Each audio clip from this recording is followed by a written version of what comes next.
What's up, guys? Welcome to Daily Dose of Reddit. This is your host, Zach, and today's subreddit is r/PettyRevenge. Alright, this story's called Park Your BMW Like a Prick? Well, two can play that game. Being a BMW owner, one of the things that irk me are the others giving us a bad name. Sure, I enjoy an active driving style, but I use my blinkers and try not to park like a douche. Well, I normally try to not park like a douche. Drove down into the parking basement at work and noticed there was an available spot that most had given up on due to the parking of the BMW X3 in the next slot over. Well, should be more than enough room for a 5 Series next to it, right? I got in just fine, but was too close to the concrete pillar to walk out comfortably. I'd have to squeeze past it. Saw that! Repositioned closer to the X3 and had all the space I wanted to get out. Left a nice margin to the parking line too. Sadly for the X3 driver,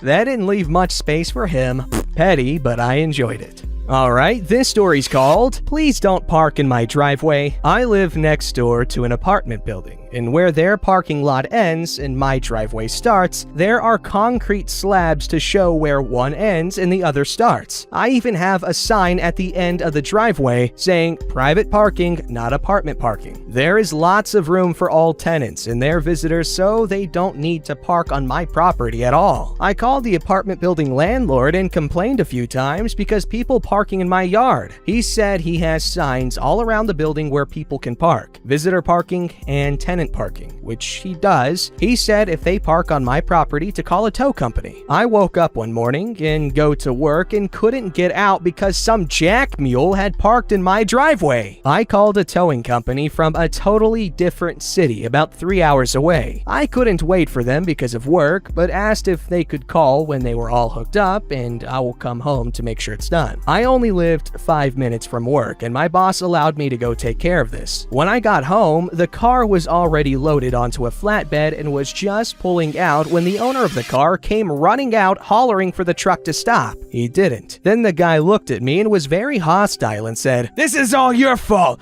You will be paying to get my car back." I just laughed at him and pointed at my sign saying no parking or vehicle will be towed at owner's expense. I had already called the police as well to see if I could legally do it, and they told me since I have had signage up for over a year that nothing can be done against me. I told the guy where he can get his car back and was pissed to say the least. I backed out and went back to work. After work, the landlord came to see me. He said the guy tried to complain to him and telling him it will either be one of us or both, but someone will be paying to get his car back. He was told the tow charge alone was $800 because of the distance, and $150 a day storage until it was picked up. I know he got his car back because I saw it parked in the visitor parking a couple of days later. It is funny how after this happened, I have not had another person park in my driveway again. I still get the stink eye every time that guy sees me. I smile and wave each time because I am an a-hole like that. Well,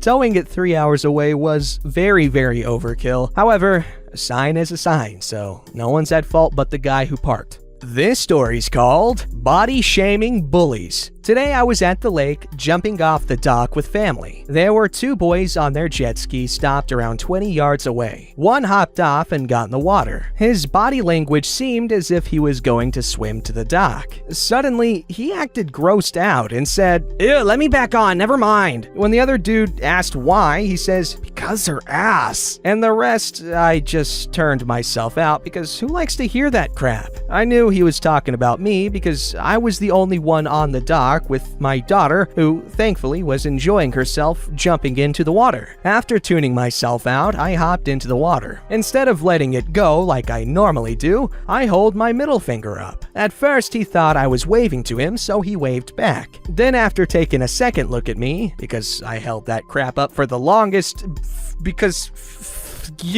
he realized I was flicking him off. Immediately afterwards, he runs off on Daddy's jet ski into the bully sunset. Now here's the part I thought was petty revenge. Ever feel so stupid waving at someone you think is waving at you, but is really waving at the person behind you? Yeah, that was the stupid ass look on his face because he thought I couldn't hear that crap.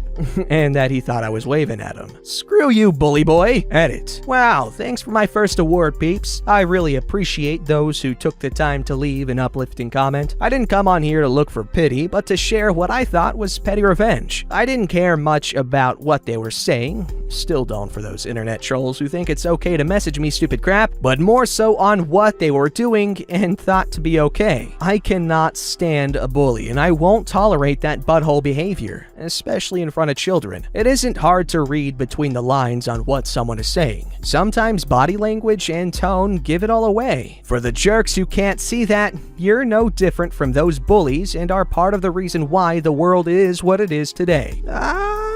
Okay, what that kid did was definitely not okay.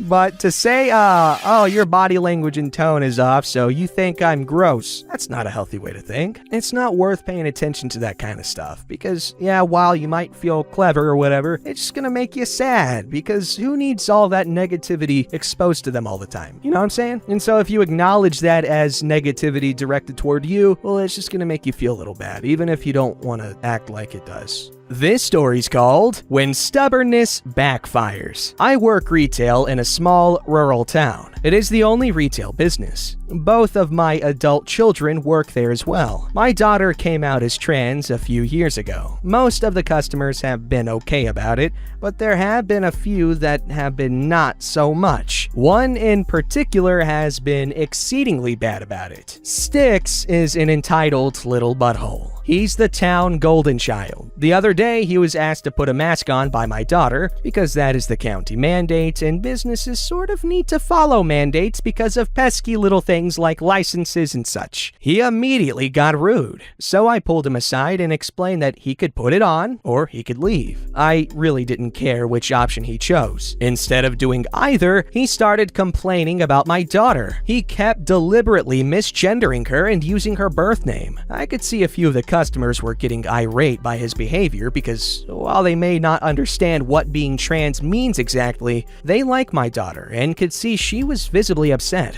I had finally had enough and said, "Steven, you need to leave." His reply was, "My name is Sticks, not Steven." So I told him that, since he was such a fan of birth names, I will be calling him by his birth name until the end of time. Wouldn't want to be rude and all, right? He left, and not happily. Here is the petty revenge, even though it was inadvertent on my part and played out by other people. The other customers in the store that day are now using his given name. There are other people who weren't there that day who are also just using his given name. He hears it when he goes to the bar. He hears it when he goes to the bank.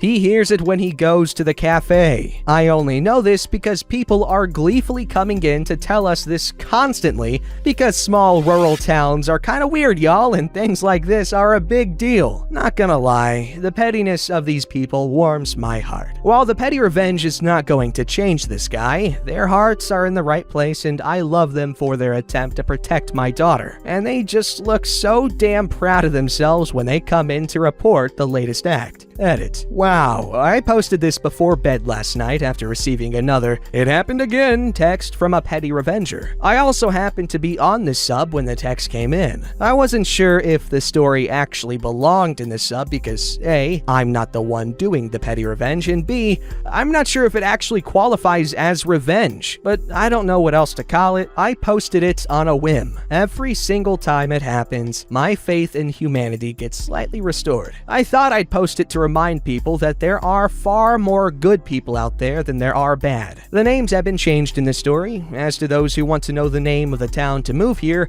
just move to any small rural town. You can see behavior like this played out in every little town everywhere. It's far from an LGBTQ+ utopia. There are plenty of detractors. I just don't mention them because they no longer come in the store. And that's okay, so they're not really on my radar. The golden child is so because of who his family are. His grandpa was the mayor, his uncle was a bigwig at the bank, and so was his aunt. Those of you who have never lived in tiny town USA likely won't understand it, but those who have are nodding their head right now. Like I said, small towns can be weird, y'all. Yeah, small towns are great because of that sense of community, but you also get a bit of a hive mind mentality because there's not a lot of outside influence coming in to, let people know that they're idiots. Alright, this story's called Not Gonna Pick Up After Your Filthy Mutts or Train Them at All? Say hello to Meat Fest 2020. My next door neighbor is a Karen who recently adopted a few dogs. At first, there was no issue, but then my driveway and lawn started getting more and more dog crap. Everyone who has dogs is very good at picking up after their pets, except for Karen. She denies it's her dogs despite security footage showing it's clearly her and her damn dogs. The dogs are not trained well, Karen doesn't use leashes because they are barbaric, and sadly there is no law where we live about dogs being on leashes. She also put them on vegan diets, which is clearly not doing well for the dogs. Karen also leaves the dogs in her backyard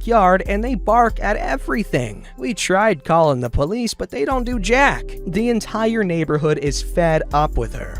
One day, another neighbor is having a barbecue and the aroma wafts over to her house. Karen gets pissed and heads over to the neighbor's house and gives them a lecture about animals and other crap. At this point, we all have had enough of Karen's holier-than-thou attitude. 7 homes surrounding Karen decided to make Karen's days from this point on miserable. Since it's summer and we're all stuck at home, we all decide to start cooking outdoors. Some homes purposely get barbecue grills and smokers.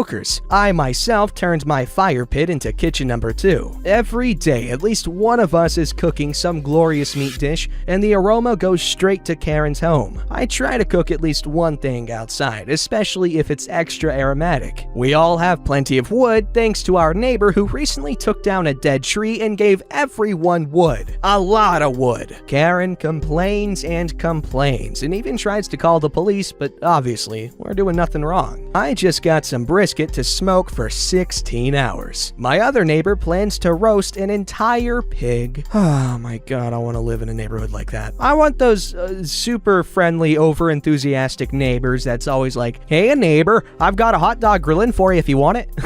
And a couple of beers. I don't even like beer. I don't want to drink beer. But if I'm offered something like that, I can't say no. It's an experience. And Karen, come on. Don't mistreat your dogs like that. They need some meat. I'm gonna eat some lasagna now. I'm hungry. This story's called Got the Apartment Manager Back When We Left. My wife, then girlfriend, and I used to live in an apartment complex that was pretty middle of the road. It was sort of outdated, but not falling apart. Just a regular apartment. It was 20 years old at the time, so it needed a lot of routine maintenance. Toilets, garbage disposal, etc., but nothing crazy. Apartment staff and management was nice. My mom started working there as a short-term thing while she was getting back into the medical billing field. It was all well and good until we got a new apartment manager.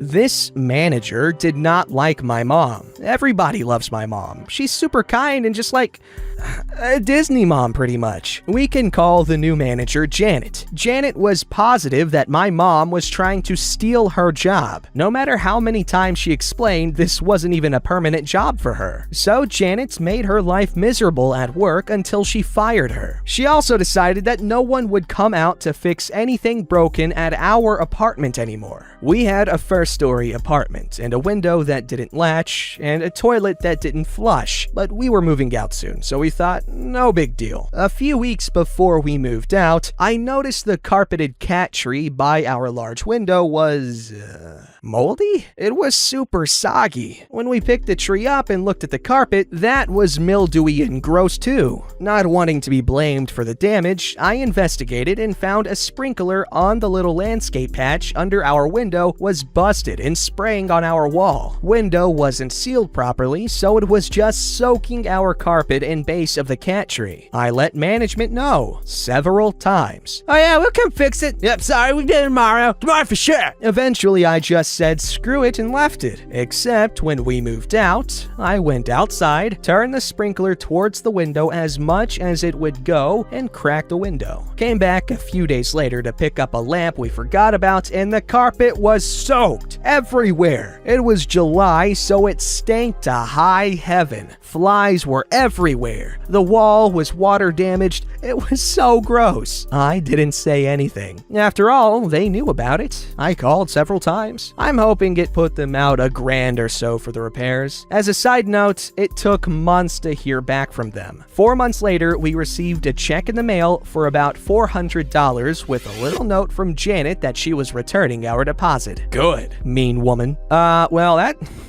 I'm pretty sure that was illegal behavior from Janet because, like, come on, man. This is someone's living situation. But I'm glad they got him back. Don't forget to like, subscribe, and hit that bell to never miss an episode.